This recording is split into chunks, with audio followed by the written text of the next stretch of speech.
짱! 안녕하세요, 정선생입니다. 게임 돌아보기 첫 번째로 만나볼 게임은 바로 열혈강호 온라인입니다. 현재 M게임에서 17년간 서비스되고 있는 게임인데 7월 말에 한번, 9월 초에 한번 M게임 주가가 확 오르는 시기가 있었는데요. 바로 열혈강호 온라인이 중국에서 최고 매출을 갱신하고 있다고 합니다. 7월 최고 매출 갱신, 8월 최고 매출 갱신, 보시다시피 하루가 다르게 매출이 증가하고 있는데 8월을 기준으로 작년과 비교했을 땐 358%가 상승을 했다고 하니 그 인기는 말하지 않아도 엄청난 걸 알 수 있습니다. 열혈강호 온라인은 만화책을 원작으로 한 게임인데 하마터면 출시조차 못할 수 있었습니다. 열혈강호 온라인의 개발사 KRG 소프트는 불법 다운로드가 성행하던 시절 열혈강호 PC 버전을 출시하면서 큰 손해를 입고 다음 차기작 드로이안까지 무리한 정액제 시스템으로 망하며 회사가 휘청할 때 마지막으로 준비한 게 열혈강호 온라인이었습니다. 그렇게 열악한 환경 속에 개발되던 게임은 개발비가 없어 중단되는 사태까지 오면서 굉장히 어려운 상황에 처하게 되는데요. 그때 M게임에서 열혈강호 온라인을 서비스하기로 하면서 위기를 넘기고 출시까지 이루어질 수 있었습니다. 그렇게 출시된 열혈강호 온라인은 국내뿐 아니라 중국, 대만, 태국, 말레이시아 등 굉장히 다양한 나라에서 사랑을 받았는데요. 귀여운 캐릭터들을 가지고 전체 이용과 게임으로 출시되었습니다. 따라서 굉장히 다양한 연령층이 플레이했을 뿐 아니라 여성 유저가 30% 이상을 차지할 정도로 굉장히 대중적인 게임으로 자리 잡았는데요. 그렇게 2005년에는 대한민국 게임 대상과 인기상을 동시에 수상할 정도였습니다.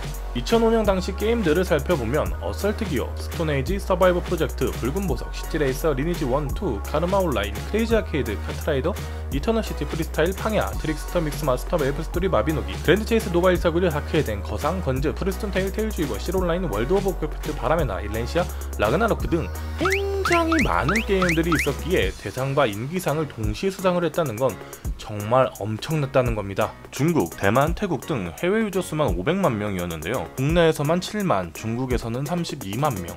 정말 엄청나게 인기가 많았던 열혈강호가 사람들에게 외면된 이유는 뭘까요? 각종 버그, 너무 반복적인 노가다, 해킹 등 여러가지 이유가 있었는데요. 이 중 너무 반복적인 노가다가 오토 프로그램 이용으로 이어지게 된 게 가장 크다고 볼 수 있습니다. 당시 열혈강호 온라인은 단순히 몹을 때려잡고 성장하고 때려잡고 성장하는 그런 게임이었는데 1초마다 스킬을 눌러줘야 할 정도라 그 피로도가 상당했습니다.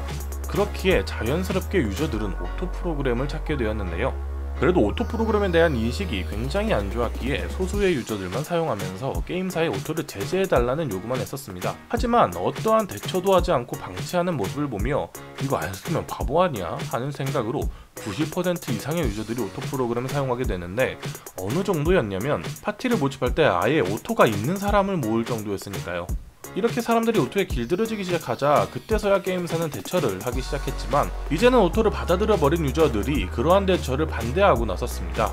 그러자 열혈강호 온라인은 정말 생각지도 못한 대처를 하는데요. 2010년 바로 무콘의 상자라는 아이템을 출시하였습니다.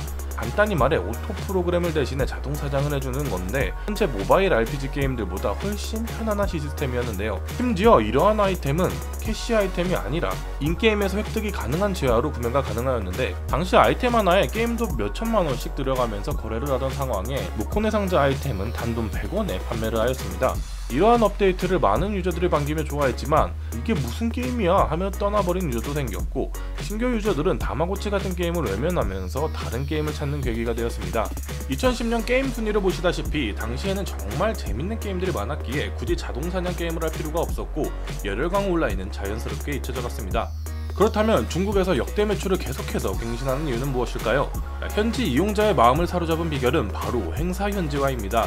무협 자체를 좋아하는 나라이기도 하지만 중국 각종 기념일에 다양한 행사를 개최하면서 매출을 견인할 수 있었는데요. 2019년 공선전 업데이트 후 급증한 이용자를 10월 1일 국경절, 11월 11일 광군제와 같은 기념일에 이벤트로 유저들을 사로잡고 제2의 전성기를 누리고 있습니다. 또한 중국 시장 내 신작 자체가 감소하는 상황에 맞물려서 시너지 효과도 내고 있는 걸로 보이는데요. 저도 궁금한 마음에 중국 서버는 접속하지 못했지만 열혈강호 온라인을 설치해서 한국 서버에 한번 들어가 봤습니다.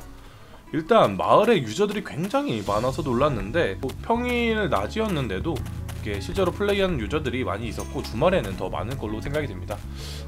사냥은 한 10분 정도만 해보고 돌아다니다가 이제 접속을 종료하였는데 잠깐이나마 향수를 느낄 수가 있었습니다. 추억 속에만 있을 줄 알았던 게임이 다른 나라에선 엄청난 흥행을 하고 있다니 놀라운데요. 열혈강호 온라인의 앞으로가 궁금해집니다. 영상 여기서 마치도록 하며 다뤄주기를 원하는 게임이 있다면 댓글에 남겨주시길 바랍니다. 감사합니다.